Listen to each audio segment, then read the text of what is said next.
In Abuja, the Speaker of the House of Representatives, Femi Gbajabiamila, has condoled with the widow of the newspaper vendor shot dead by his security aide. Mr. Gbajabiamila was at the Secretariat of the Newspaper Vendors Association and Distributors at the city center, where he promised to set up an education trust fund for the deceased two children. TVC News correspondent Joke reports. Days after a security officer in his convoy killed 38-year-old newspaper vendor in Abuja, Speaker Femi Gbajabiamila is at the home of the widow to sympathize with her and other members of the family.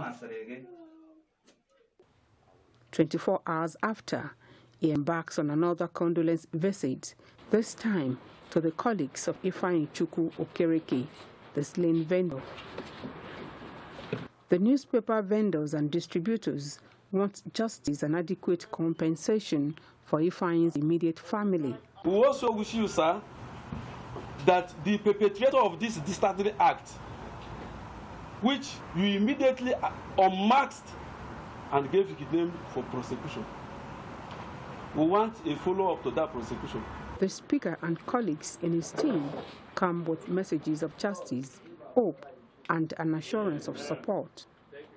Mr. Speaker, I've already given very clear directives in making sure that all those who transact business around the Federal Secretariat and the National Assembly are given adequate cooperation and protection. We might choose 19th of November of every year to be the Vendors' Day. On that day, the Speaker and some leaders in government will have an interactive section with the vendors.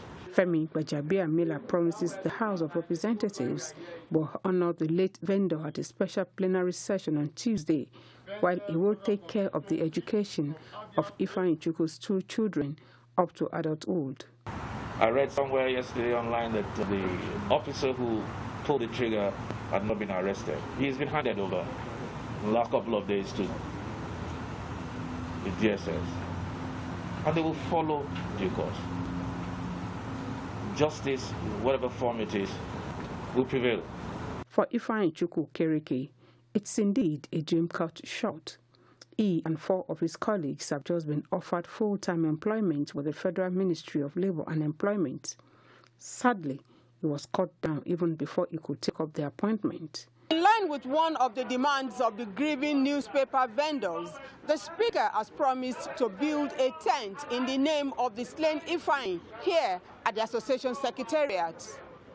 Joke TVC News, Abuja.